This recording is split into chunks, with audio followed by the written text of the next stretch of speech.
Oh, well, hi. Yeah. Hi. We didn't know we was rolling. Hi, everyone. Hello, everybody. Well, I'm Gwennetta. And I'm Deonta B. And this is Gwen's Business Corner with Deonta B, the Genius Talk edition. So, I bet y'all wondering, what is the Genius Talk? So, if you don't know, Deonta and I have a televised show called Gwen's Business Corner with Deonta B. And so we have on our platform, we added a live edition, a Genius Talk. And Genius Talk is where we have our first ladies, some beautiful ladies, and we'll have different people in different industries on Genius Talk once a month talking about different professions. And so this month, we're talking about beauty and business. Why we chose beauty and business? Because, you know, it's so many beauty people, hairstylists, people in the beauty industry, and it's $1 billion industry. So for me, y'all need to get some of these nuggets so you can get to that money. And so, here with us, I'm excited. The ladies are here with us. We got some veterans in the game. Most all the ladies on the panel own hair salons. And so they get ready to give you some good information and reference to on the salon and actually running a business. And so each lady, let's have everyone introduce themselves. Start with you. Okay. My name is Makiesha Maxwell. I own a salon indicator called The Beauty Scene. Part owners with my twin sister, Makiesha Maxwell. We've only been open for 4 months, but I've been doing hair for over 10 years. I know I look a baby, but I'm 28. Oh, great. All right, baby. Everybody don't have to say their age. No, you do not have to say your age. Okay, I'm Aoki. I own the weave spot here in Columbus, Georgia. I own the weave outlet in Atlanta, Georgia, and I own a couple other things too in the beauty industry. So I've been in business since 2009. Okay, great. My name is Fluellen, and I own Hair in Motion on Buena Vista Road here in Columbus, Georgia. We've been in business now 20 years. Wow, veteran. Hi, I'm Catosha Riley, and I am the owner, one of the owners, because my husband is owner, of Overflo Salon in Barbershop, 1816 Midtown Drive, Columbus, Georgia. 706 689 2800. And remember to go with the flow. All right. So as you can see, we have some great. We're gonna have some good fun today because we got everybody up here. We got from the new business owners all the way up to the veterans. So we're just gonna get right to it, ladies. So we're going to go on and get into the fun stuff. So we try to come up with questions that we think will help our viewers because we know so many people are waiting to get in business and so many people are trying to figure out how to grow their business. And so my first question, and you ladies can just decide whoever want to jump right in. Don't all speak at once. Can just, about two of you can answer the questions for us. And our first question is, what should a salon owner do to continue to thrive in their business? Jump in. I just feel like you have to promote yourself. You have to promote, you have to stay on top of all the trends. If you don't, then Yeah, that's what I was going to say. Yeah, continue taking classes. Yeah. Because the trend changes. Right, stay in the know. Associate with yourselves with different people that's in the industry that's steady growing. Don't just limit yourself. Stay, around people that's growing. Okay. I agree with all these ladies. Education is very important and staying on top of your game. And also, if you have people that work in the salon, staying unified is one of the keys to our business overflow. Okay, well that sounds excellent. So those was keys to striving in business. And so in every business, everybody has challenges. No matter if you just starting out or if you've been in it for a long time, you always having challenges. So tell us some of the challenges that you have faced by being in the industry, because I know y'all have people jumping in and out your shop and just so many different things. So what are some of the challenges you have had, and kind of get us some, things that you did to be able to handle those challenges? Veterans, Make sure you know who you're going to business with. I had a business partner, it didn't work. Just make sure you choose the right people to, expand your business with. Don't pick the wrong one. Keep your paperwork up. Just, that's a challenging question for me because I'm still going through my lawsuit now with my business partner. So that was a big deal, but it's a lot of challenges. I mean, I would think it would be. So I know because I'm not a beautician, but I might as well be in this style of beautician because I'm in the beauty shop. That's what y'all do. So I know one thing that I see a lot of in some shops. You have people jumping in and out. Like I can go Turnover, right? Yeah, your turnover. It Right. can go in and out. So I was assuming that is a challenge. So how do y'all deal with different having people in your shop? Clients or the stylists? stylists. I mean, Stylists, it's kinda makeup hard. artists. It's kind of hard, but sometimes when you let somebody go, you just gotta let it go, and just try to deal with it on a professional level. And I've been in business, like I said, 20 years, and I've had maybe 10 stylists in the salon. Most of them stay about. Oh wow! Wow. Most of them stay about 6. Some of them stay 10. Long term. So they're leaving and opening their own salon. So that says a lot about hair motion. yeah. What about do any of y'all do contracts or hold any stylists accountable? Like when they come into your business, do you say, okay, you got to stay here for a certain amount of time, or they could just say, okay, I want to come in and work with you, and if they decide they want to leave tomorrow, they can leave tomorrow. How do y'all handle that? I sometimes do contracts, and then sometimes I don't. It's according on because you might feel one day you might not want to be here, and I really need you to go ahead and go. Right? It depends on the situation. Yeah. Mm-hmm. But I prefer contracts. I have suites too, so it just depends. I have stylists. A lot of us work out of town. I don't live here. I live in Atlanta. I have a stylist, Dexter. He has his own salon in Eufaula. And Tina, she's in Atlanta. So a lot of us in the shop, it's like 10 of us. Half of us don't live here. So we commute. So I'm not going to make them do a contract. We have an understanding. They've been with me 3-4 years. Okay. So. Okay, so it's funny that you said that because I was going to jump to a next question, but that makes me curious to know. Okay, so with you living in another place, like, because I know for a lot of people, they have a business. They might have a business in one city and live in another city because we had that problem. When No, we ain't were no in problem. business. We still Right. go back and forth. We gotta go there. And so you have other people that don't treat your baby like you treat your baby. And so, like, how do you determine if you're looking for, say, an employee, because it might not be your business partner, it might just be your manager. Mm-hmm. So how have you been able to determine who you can trust to run your business, being that you're in a whole nother city, that they're doing the right thing with your business? Well, it was hard. I tried that. I was commuting back and forth. I was doing traveling stylist, and then I opened up the retail business. And it was hard. I had a manager, and they did not run my salon like it was supposed to. I came back. She kept it full. Right. But there was a whole lot of other stuff going on, too. So, and I had 3. 1 in Buckhead and 2 here in Columbus, and it just wasn't being ran right. So Right. I had stopped doing hair for a year, and I had to come back and get my stuff. So did you close the salon down there? Mm-hmm. I just opening up the retail store, so I'm gonna get into the salon business up there. I think I'm just stick with retail. I just keep one year. What's your retail? Hair. What's the name of it? The Weave Outlet. Oh, but I had another one, but we got 15 locations, but we in the lawsuit for that. So. So I guess this goes into not just owning a salon, but being a hairstylist in general.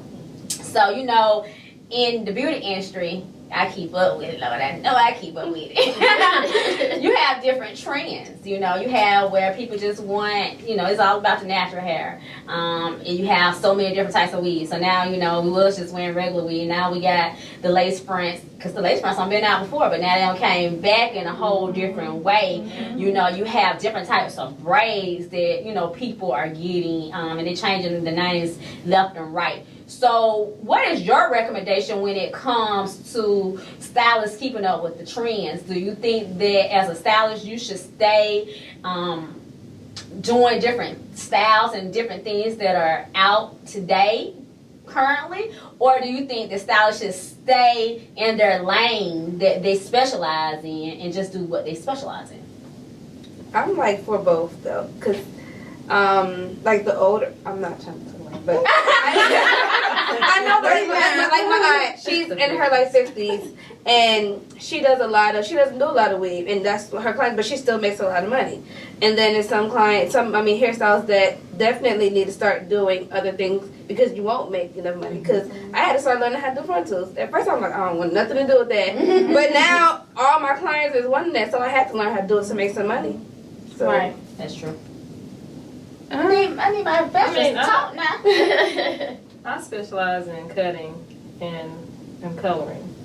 But I do know how to do everything. I do believe that in a salon, if you're the salon owner, that it shouldn't be nothing that you don't know how to do. Mm-hmm. And so that's where the education piece coming in at. Get educated on it. Even if you don't want to do it, learn how to do it. Right. And so, you know, I'm not a braider, but I know how to braid. Mm-hmm. I'm not a weaver, but I'll put you some weave in there. And believe me, it'll look good. But I do stay away from things that I know that can cost me, because I don't do frontals. So I make sure that I direct that to someone else in the salon. And as a business owner, that's not me losing money. Mm-hmm. You know, that's me breaking bread. Okay, right. Breaking bread. So that's how I look at that. Mm-hmm. All right, that was good. So next thing, I want to get into, like, because my mom was a hairstylist. She did it from the age of 15, and now she's 70, and she still does hair in the home. And so I've watched the transition of everything changing and stuff. So when my mom was a stylist, you know, you actually had portfolios and hair books that you went to get hairstyles. Like, you didn't have social media and all those things. So how do you ladies still... Do any of you still do the traditional, like, how do people see your work? Because I know for me, whenever I'm looking for somebody to do something, which I usually just stay with the same people, but whenever, like, somebody was asking me for a stylist, and I actually picked from you guys here on the flyer for her to go see. But I actually looked on social media to see who had work she could look at, because she wanted to see, you know, what they did. So what do you ladies do? As far as, do you keep a portfolio, or do you actually just put everything on social media so that you can get your actual hairstyles out there? Because people want to see, you know, if you can do it, or if you say you can do it, or what it looks like, and, you know, they go in that detail. So how do you do that? Social media is my big platform. Yeah. That's how I get all my clients. People come from everywhere for me. So most of my clients not even here in Columbus. They come from out of town. Okay. Yeah, so social media, I don't even really have to post now. Post a picture myself. They find me. That's good. So do y'all use hair books? Like, when a client come in, they just don't know what they want done to their hair. How do y'all direct them? See, that's funny, because I've had a couple people that came in the shop that actually wanted, like, to look at pictures, like, in a book, or they had, like, pictures, like, in a portfolio, and I was just like, looking at her crazy, because I'm like, everybody either goes to Google or they go to somebody else's page on Instagram. So my client's like, I don't know, let me go on Google, let me search about and pick a picture. So I'm straight social media, but some people do ask for pictures. But I keep hair books in the shop just in case somebody want to look. You know, older clients, you know, so I keep hair books in the shop. Throwing that older out. Older clients, not older. Yeah, I can see that. So we're talking about social media. Now, I've been in business for a long time, and I think a lot of business practices can go around for every business. I am an advocate for social media.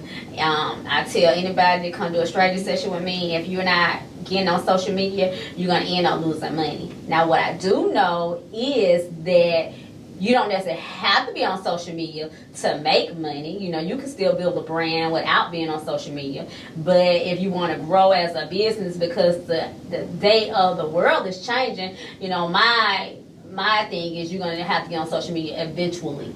But how do you all feel? Like, I know you say that's what you use is social media. So how do you all feel about, how important do you feel about social media being in your practice?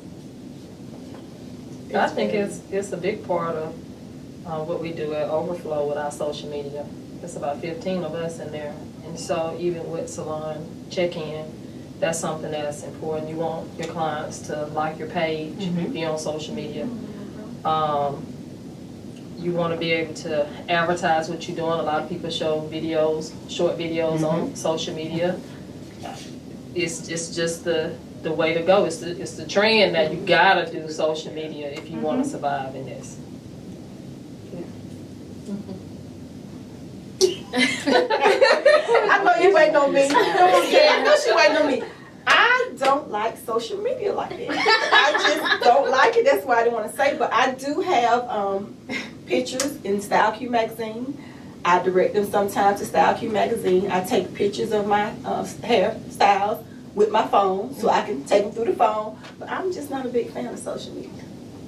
But I will change that. I'm going to change that. You show this. I'm going to change You it. show this, honey. Yes, you show I'm going to change that. this. We're going to work on that one. Because I'm not a stylist, but I'm going to speak since it's Candid Conversation.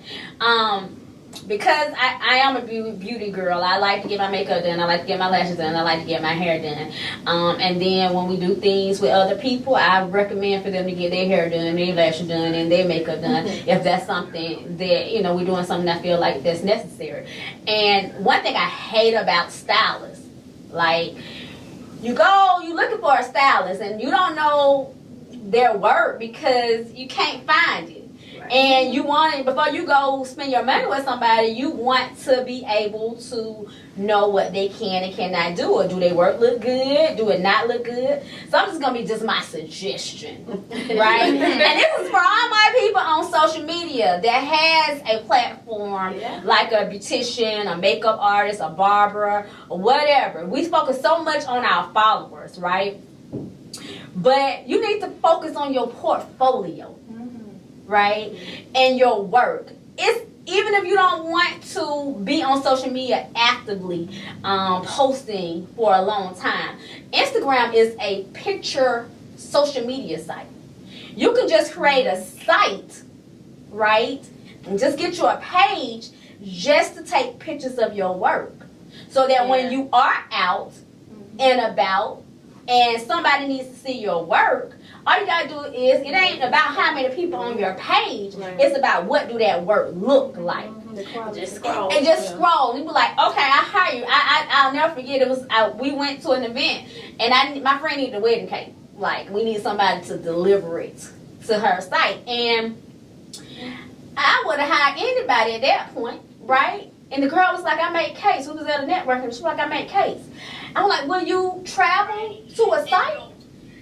I'm like, would you travel to a site? And then another location, she was like, yeah.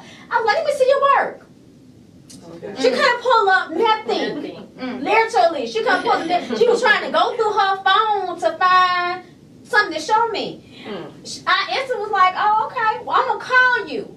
But see, if she had shown me some work, I would have been calling her when I got home and say, send me an invoice. Oh, yeah, that looks good. You see what I'm saying? And so in the industry that y'all are in, for my stylist, since we're having this conversation, you got to be able to show your work. You know, it's okay to be comfortable, and if you want to be behind the scenes, you don't want to grow your business to a certain level, but you always need to show your work. And social media is about having a platform and branding yourself and doing all those different things, but it's also about showing your work. So I just suggest, you know, if you're a stylist, makeup artist, anybody that need pictures that you can show your work with, y'all ladies need to get, well, no, some of y'all have a digital portfolio. My boo boo gonna get her one though. I agree with that though. So we talked about different things, like the different things as far as people going in and out your business and different stuff like that. And earlier today I posted for people to actually put questions on social media that they might want to get advice on. And so one of the questions, and I think is real important when it comes to doing a business, is building a team, right? Because it's hard to run a business just by yourself or to build your business by yourself. And so I know one of the salon owners, she's a salon owner, so her question was, how do you build a strong team? Like, what are some things that you put in place, some things that you do, or some things that you recommend in order to build a strong team? Well, everybody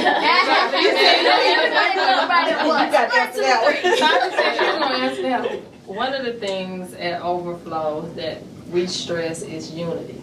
But even when you have that many people, that many personalities, you still have to fight for the atmosphere. You gotta meet with your people. You gotta greet your people. You gotta serve your people.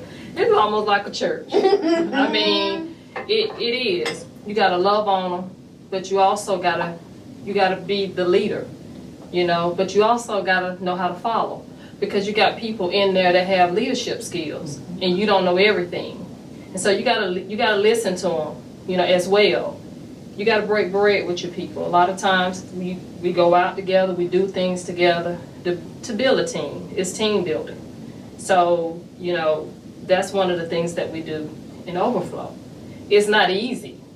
It's not, because you can have that one person that is just going against the grain. Always. You know, and you really want to throw them out. But I told y'all, like, my answers were going to be pray. I just have to remember, and you have to remember that even Jesus himself had 12 disciples, and he had Judas and Peter.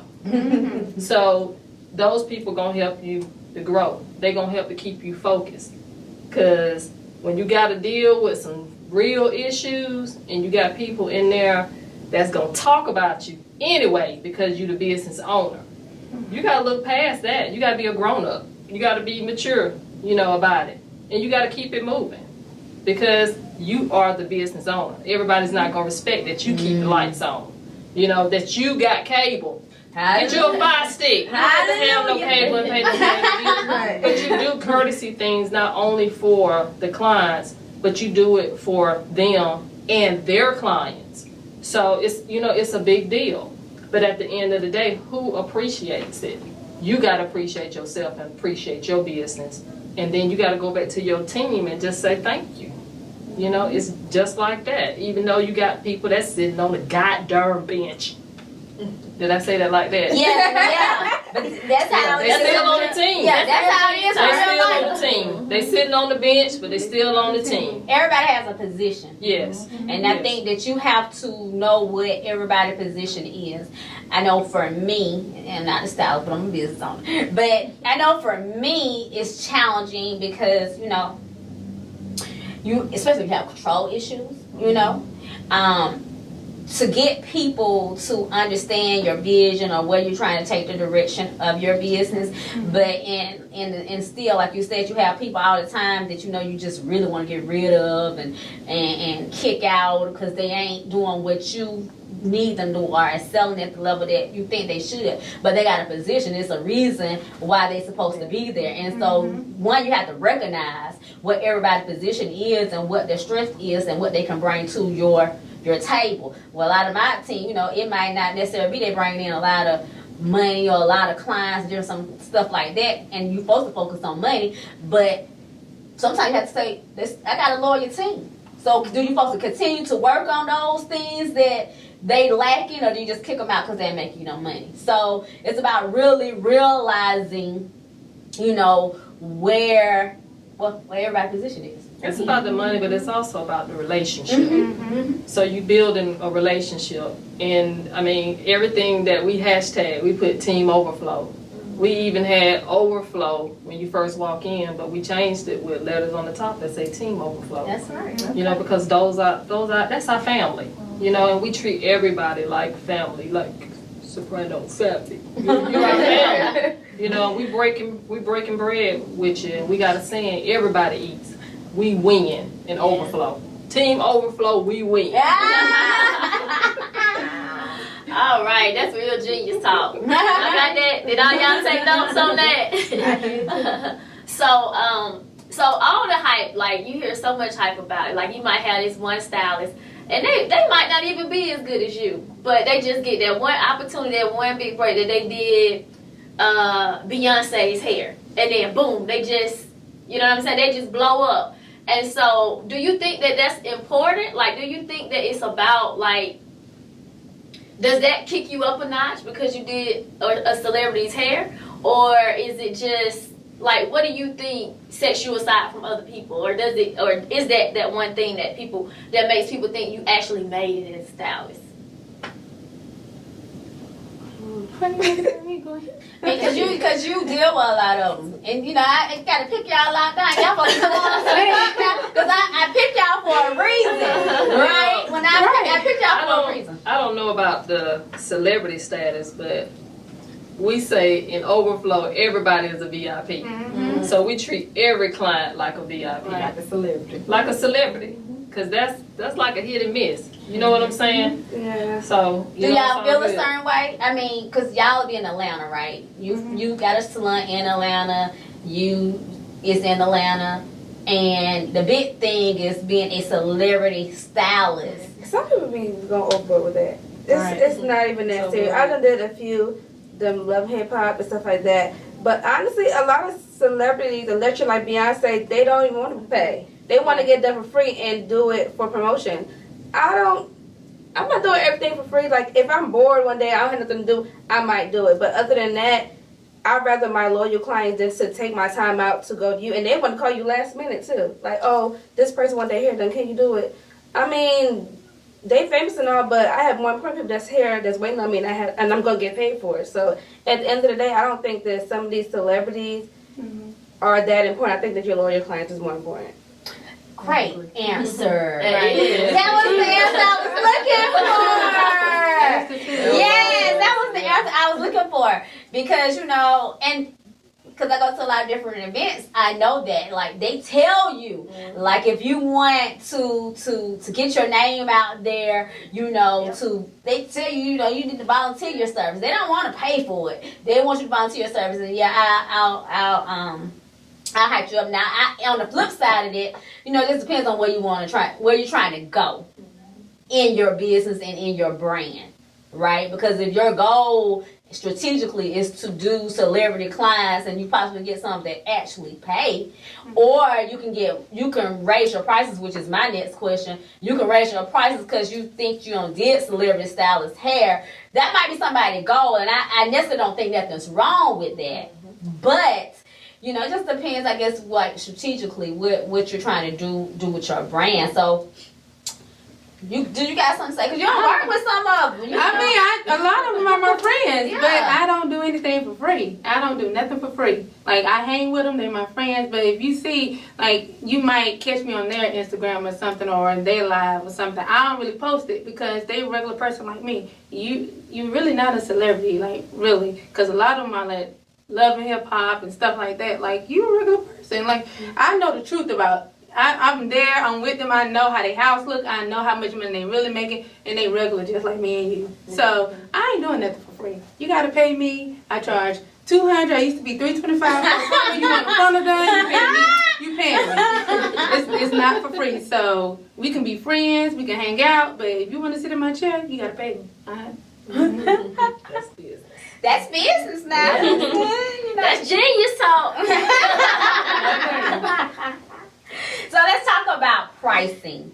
So, you know, everybody charges different prices, you know, and a lot of times people undercharge and try to take the market down. So how do y'all feel about, how do y'all come up with, like, or say a stylist, especially a new stylist, just come into business and say they know how to do frontals. They really took the time out and they really know how to do them. But they new stylists, they got to build a clientele. And a lot of times they be scared to charge a high price because they just want to get somebody in their seat, you know, because I need to get clients. So how do y'all, you know, how do you deal with the competitive pricing, or how do you do your pricing structure? And I can hear from every single one of y'all. See, I want to make everybody talk. I just want everybody to grab in. But I need to hear, like, I want to hear, because the purpose of it is to get different opinions, because everybody think different, you know? Okay, so at this point, I don't worry about what other people charge. I charge what I charge. Now, when I first started out, I did a lot of stuff for free to put everything out there and to put my work out there. And that's how I got started. That was 20 years ago. What you do it today, though? I would do some celebrity hairs free, yeah. Okay. I would do some work for free. I'm gonna call you there. Call me. Call me. I would do some celebrity hairs free. I'm gonna call you. Okay, come on now. Come on. Oh, well, when I first started too, I used to do stuff for, You know what? You was cheap. yeah. So tell me Yeah. about that. How you, But, and then I think it also depends on your location too, because sometimes when you're like not in Atlanta or you're not close to the city, people feel like you shouldn't charge a certain amount. But I made sure that my salon looked very oh, you're luxurious. nice, baby. It's So nice. you walk in there, you see everything, you're like, okay, no, she's not gonna be cheap. And I still feel like I'm in a good price. I'm not too high and I'm not too low. I think I'm right in the middle. But I think sometimes, like when frontals came out, I went to other people that frontals that did it really, really good, and I went to their website and saw how much they charge. Then my sister is my practice person, so I practice on her. And once I see how much time it takes and how much work it takes, that makes me decide how much it's gonna cost. Okay. So. It seems like everybody talking about weed but me. But it don't matter. But you do natural hair or you whatever. I mean- so whatever you do, how do you come up with the price? Because to me, The I don't market do for natural hair. The market for Columbus, you don't wanna be under, but you don't wanna be over either.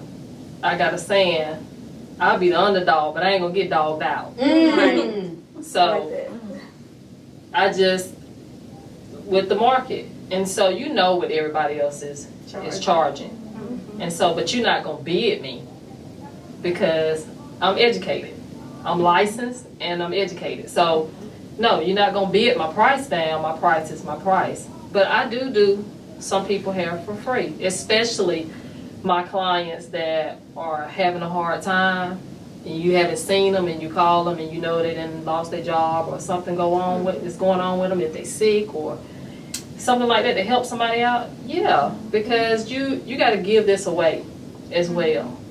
You got to give something away in order to get something. So this is my gift, and I choose to at times to give it away. But everybody know I'm the giveaway person. I know how to market, so my prices go by how I market myself. I just can post something, I tell people share it, I'm gonna go viral. And if I give away a hairstyle, I'm gonna get 50 people that's gonna book me and come in and pay. So I just know what to charge for marketing myself because I just been around it and I know how to social media market, myself. So I do $85 balls with the hair included. Now you see everybody doing it, $90 ball, $100 ball with the hair included because they got it from me. Because it's about how you market yourself. If you post that, people gonna come from everywhere. Most of my clients come from Auburn, Opelika, LaGrange, and I'm booked every week. So it's all about how you market yourself. That's how that's how I choose my prices. And I'm gonna give away 5 hairstyles off of that by people posting 1,000 times. So. So we're talking about money. It keeps all going back to money. And everybody answer this question now. Everybody answer this question. 'Cause it makes me go back to my mom. Because my mom, like I said, she was a stylist forever. And back then, I don't know if y'all, I'm sure y'all don't do this now, but she always had a pouch. Or she had a whole bunch of money like stuffed everywhere. She never had a bank account. Because, back then, it would, they didn't know about that kind of stuff. So, now you got bank accounts, you got places you can invest your money and all that stuff. So, how do you guys balance out the business and your earnings? Like, how do you pay yourself and make sure you're getting what you need and then put it back into your business? So, how are you keeping tabs of your earnings so you don't go bankrupt? Or even like new stylists, because I do a lot of stylist taxes, So we do a lot of stylist taxes. So they don't keep records, or they can't keep up with their money, and they broken. They doing all this hair. They got this big clientele, but they broke. So not only what she asked, which was how do you balance your earnings, but how you keep from being a stylist and you accepting cash. It's good now they got the cash apps and the credit cards, PayPal and stuff like that they didn't have before. But how do you budget or keep money in your pocket? When you getting cash every day. How you do that? I personally have a business account where everything go into, and then I pay myself weekly out of it. I pay the shop bills, you know, everything that goes over in the shop, and then at the end I get my salary out of that. So Do you come up with your own salary? How much you want to make? I come up with based whatever's off? left in there. That's my salary. After the bills are paid, whatever's left, that's what I write my check for. I want to say about 85-90% of my business is credit card processing. Okay. So everything goes to an account. So I actually know what's in there, and then I pay myself a salary as well. Is it a set salary, or is it just what she said from whatever's left? Mine is basically really a set salary, because I just write myself a check and put it somewhere else. So it's a set salary. I'm not gonna say I pay myself a set. Yeah, I got so much going on. I'm just being real. I got $1 million. I got 1 million bills, honey. My bills total up to about over $10,000 a month. So I can't say I pay myself a salary. That's why I started Beyond the Check, because I struggled in business at first. I'm not gonna say I'm perfect now, because I'm still struggling for making bad business choices. So that's why I want stylists to, you know, I want to get that Beyond the Check thing out, so we can help stylists, you know, how to save money, medical insurance, all of that kind of stuff. Because when, you know, we get old, I'm not young. I might look young, but I'm old. So like, it's just hard now. I'm about 40, so and now I'm trying to, you know, really get myself together, you know, in my business, and, you know, have to go to the doctor, you know, got to make sure I'm healthy. So I mean, I can't say I got too many bills, so, and I got too many other things I'm trying to do, so I don't pay myself. Whatever left, if I get to buy me a dress or something, or buy me something to eat, I mean, Yeah, we had to work with you. I got too many things going on. Y'all might have to work with me a little bit. But You're a new salon owner, but you're not a new stylist. yeah. Okay, so I'm gonna tell y'all how I do it, but tell me if I'm doing it wrong. Okay, so my clients book online. A deposit goes in the business account. Then we also have retail stuff, so we make the retail goes in another. It's like the savings account for the business account. We have the bills come out directly out of the business account. So basically, we don't touch any money out of the business account. Only money that I actually touch is the money that when my clients sit in my chair and they pay me. That's the only money that I touch. So really, truly, the money in the business account is just building up. So I don't know if that's a wrong way to do it, but we're trying to actually just save money for the most part. I don't. So how do you pay yourself? Yeah, that's what I'm saying. I get paid when my clients sit in my chair, but all of our deposit, all of our retail is going in savings. So the question, I guess, would be to me is, you make enough money from the retail and the deposits to pay your bills, and still more, with a lot of money saving. Okay. So that's why I'm like, Retail is going to savings. Retail, right?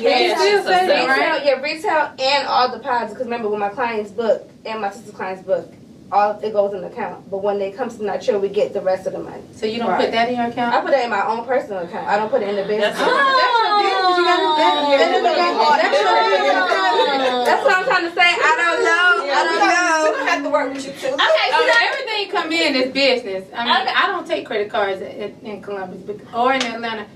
Only retail, because it's scammers out here. They have IDs and everything that man trying to. Lord have mercy. I'm gonna do a cab with y'all. Gwen, listen, Gwen. You don't know the life. You know I work in the cricket business. Right. So wait, in Atlanta, it's so many scammers out here. They come with their ID, and you know, and some you can take cash up and they can kick back. Oh yeah. Yeah, Okay. I get that. get Because that. it was ours before we even do anything, so that's different. Because they had to first. It's different, yeah. No, it's not the different. It's not. It's the same, because you know you don't get that tax return, you don't send it out, and then you know when it comes, if it come back, then you know we. But that's different. But okay, so you know this is a candid conversation, and because it's candid, you know the purpose is to give you all some good information that you can use. And since we are tax preparers, Deonta and myself and even Tara, I just think it's important for me to tell y'all, for whoever is watching this video, all right? If you're a hairstylist, you need to have a business account, all right? You do not need to have a personal account. It's really for anybody in business, but especially my stylists. You need to have a business account. Not only that, you do not need to be putting your cash, clients' money in your personal account. You need to take all your cash, any of your earnings, and put in your business account. Deposit is called keeping a record of your earnings. Once you have put your cash in your account, you can go make that deposit. It has hit your bank account. That's a record of how much money you made. And you can turn right back around and deposit that same amount out of your account and then go take it to your personal account. But the reason why you can't get no cars, you can't get your buildings in your name, you can't buy a house, you can't do none of those things is because you are not recording your money correctly. You have to keep records. So when you look at the IRS and when people, you go to these banks and different stuff and they want to see what your income is, you know, you think, okay, if I put this money on my income tax, they're going to say, okay, this is what I made. That's not how it works. They look at your tax return is your paycheck stub. Understand that. But the banks know we got scammers out here, like she said. You can change the tax return and make it whatever you want to make it if you got access to it.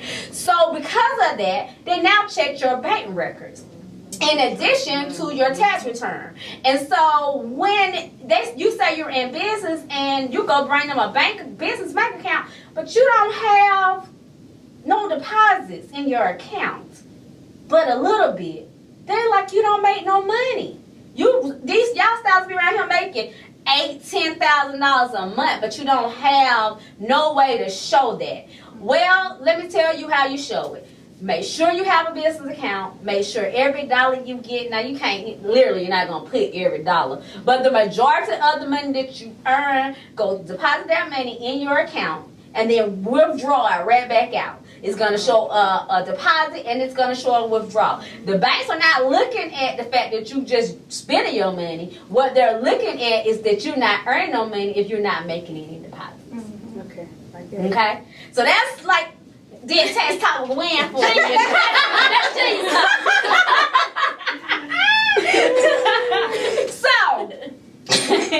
So you talk about you talked about this. It is one of our questions. Beyond the chair. Mm-hmm. Right, you talked about beyond the chair.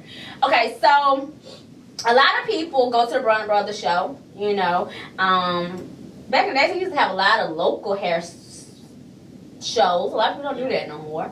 But they used to have a lot of local hair battles. Hair shows.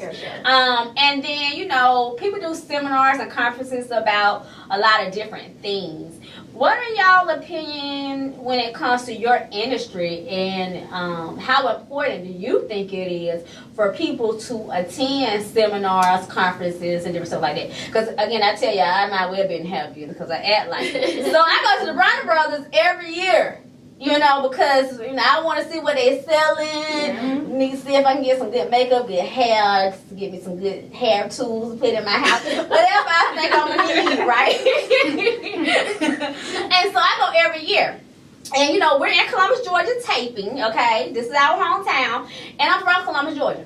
And so when I go to a lot of hair shows, the Blount Brothers show, it's the biggest show, one of the biggest shows in Georgia. I don't know if it's the biggest hair show. I don't know. Yeah. But a lot of people don't go. And then they have like all these good, well, I don't say good.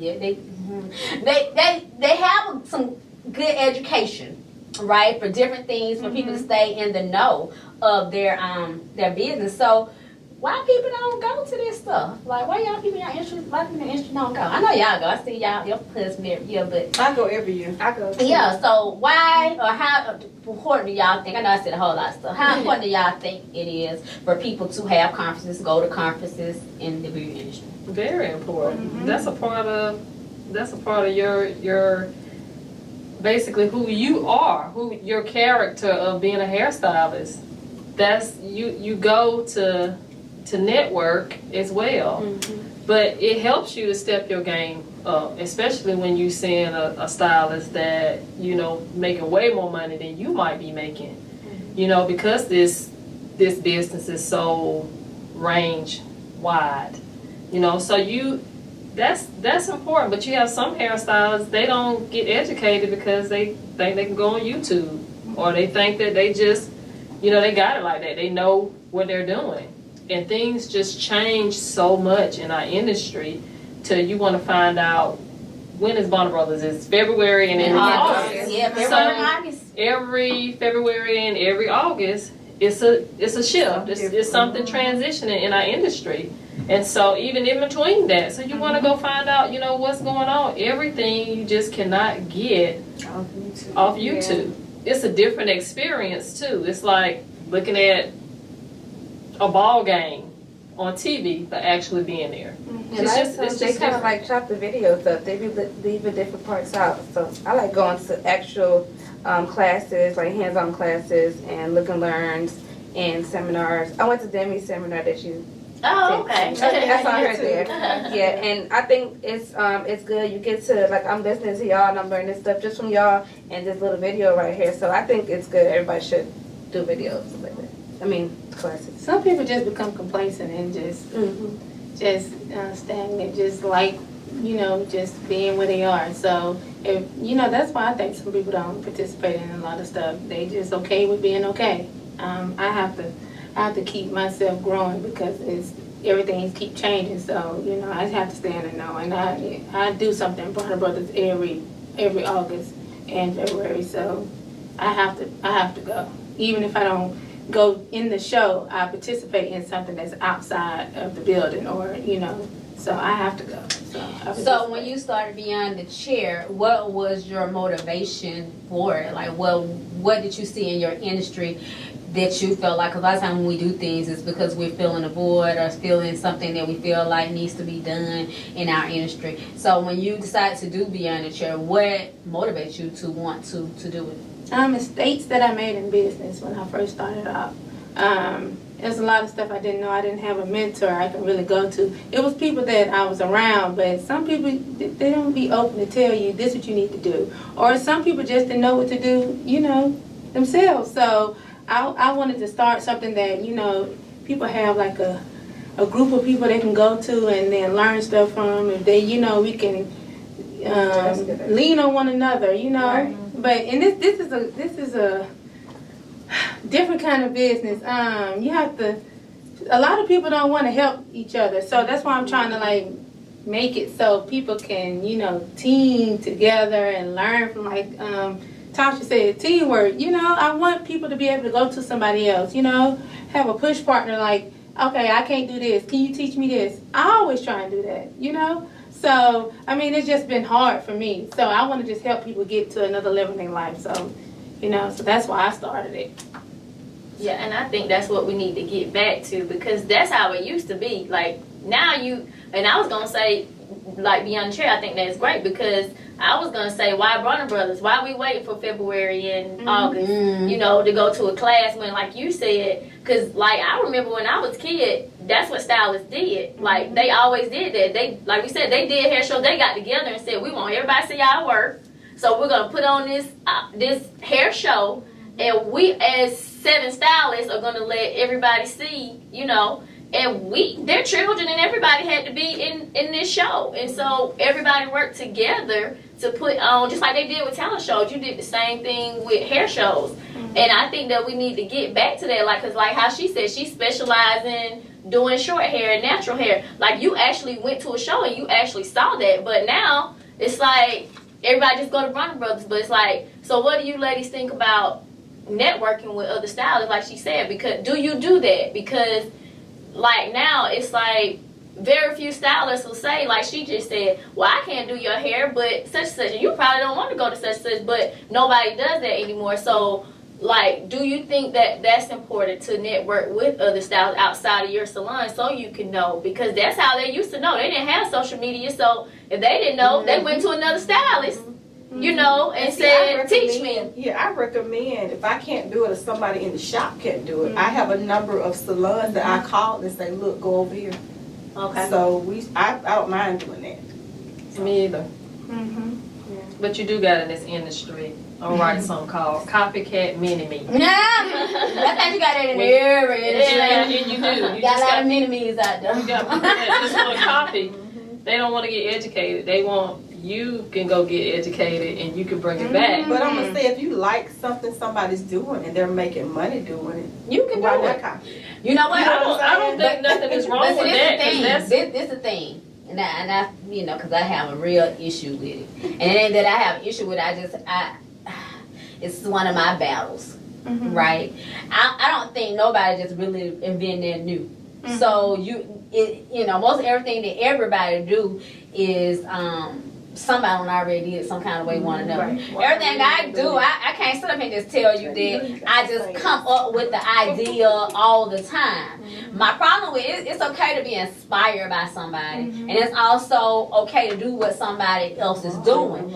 But the problem is, you don't know how to make it yours. You gotta make it yours. Yeah. You know what I'm saying? You know what I'm saying? You gotta make it yours. You can't make it look like I just They see take your the whole look. I see your whole flyer. You know what I'm saying? They just don't copy the whole thing. You know what I'm saying? Come on Don't now. even take a little spice. Don't all even right. You know what I'm saying? It's funny because my daughter now is doing lashes and she don't want to do lashes. She in school to be a doctor. So she like, Mom, I ain't know this is what you was going through. But she's like, you raised a real hustler. My baby make about $1,500 a week. She only work 2.5 days a week. So she learning that people will copy her every move. That she'll do this and that kind. She's like, I don't understand. I said, baby, just don't worry about that. Worry about what you trying to do. And it's okay because it makes you be a trendsetter. Right. But the thing about it is my only thing with people is don't copy my everything word from word.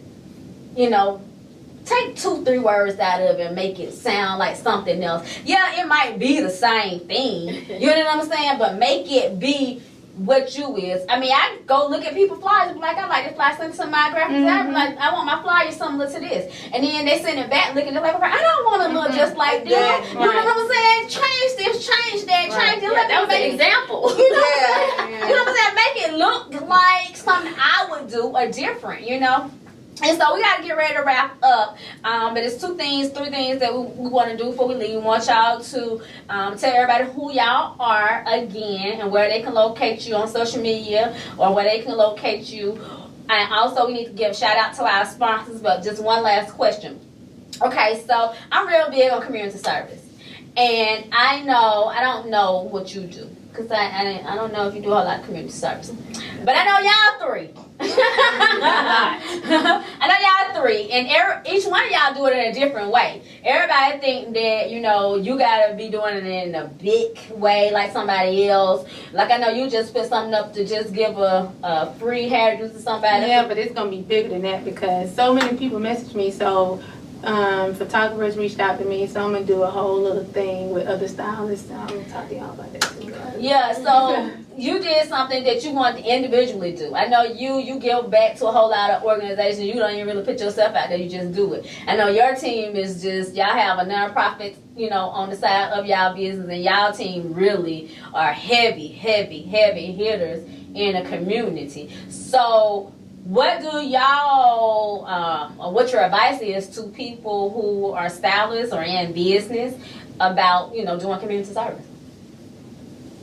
You want to always give back to your community. Yeah.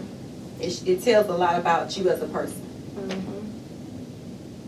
Tara just said I got a lot of sand, so I'm gonna say another sand. You cannot compete and serve at the same time. Right. So we just choose to serve. We choose to serve our people. We choose to serve our community, and it's a lifestyle for us. I mean, literally a lifestyle. We just had a man pull up today and say he just needed some gas. We asked, well, why would you come here and ask for gas money? He said, well, I don't know. My wife at the library. This is the first place I seen. Hey, we didn't ask no questions because we already know what we do. It ain't no need of saying, man, I'm not going to do that. I'm not, you know, that's crazy. Somebody, it's a hustle. No, if it is a hustle, it is hustle. Exactly. You know? And we got it to give. So give it. So that's just one of the things. And it feels good to be able to cut the homeless hair. It feels good to be able to somebody got an interview and you cutting their hair, or doing their hair, or providing an outfit for a kid because they got a presentation to give. It makes you feel good because it might not be that you might not be in that particular, I'm forgetting the word I'm trying to say, you might not have been fortunate enough to be able to do that. That's just God, you know, and I take His grace and His mercy every day that I'm in the predicament, in the position to be able to provide for my family and to have some left over for somebody else.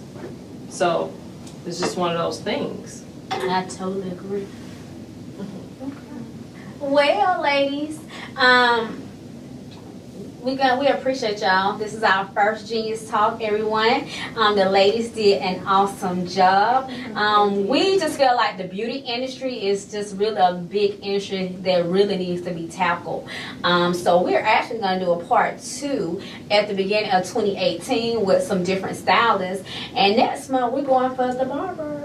So that's why we're going for the barbers, because even though it's the hair industry, it's in the beauty industry, it's a lot of different things that go on behind the scenes in a business, and people look at stuff in a different way. And so next month we'll actually be having a panel of men to talk further about the beauty industry and in being in business. But before we go, we're going to shout out our sponsors, and once we do that, I need all y'all ladies to make sure you plug your social media, whether you use it or not.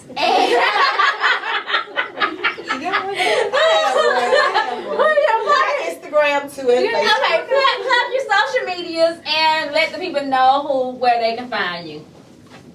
All right, so shout out to our proud sponsors, and they are Pam Hovey Photographies, Soul Journey Shoutique, Authentic Self Enterprises, Expert Tax Service, Lamore Chick, Diamond Cuts, and First Quality Insurance and Financial Services. So, ladies, tell us how to find you. So we'll start with you, Catosha. Overflo Salon and Barbershop, 1816 Midtown Drive. We are in the heart of Midtown in Columbus. 706-689-2800. We are on Facebook as Overflo Salon and Barbershop. And my personal Instagram is Tosh, TOSH74 Beauty. Hair in Motion, 3640 Buena Vista Road. Bridget, Gina, and Mary, hi. You can reach us at 706-689-4435. The Weed Spot, Hair by Aoki on Instagram and on Facebook. 4248 Buena Vista Road, 232 Auburn Avenue in Atlanta.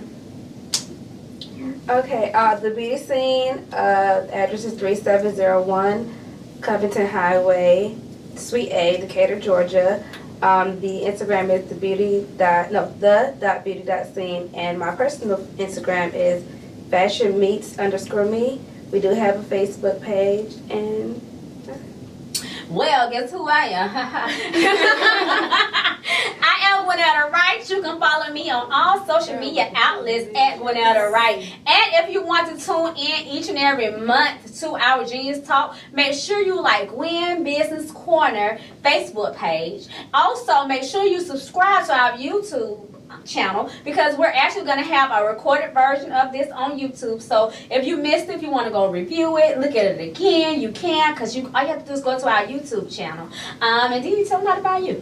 Well, you can find me at all social media outlets at The Real Deonta B, and that's THEDEONTAB. And everybody did their commercial drop for Genius Talk, and I think we had a great Genius Talk. It was awesome. So I hope all of the viewers learned something, took some notes, and We out. yeah. We out. I think that's a wrap. I think you got everything you need, so stay tuned. Bye.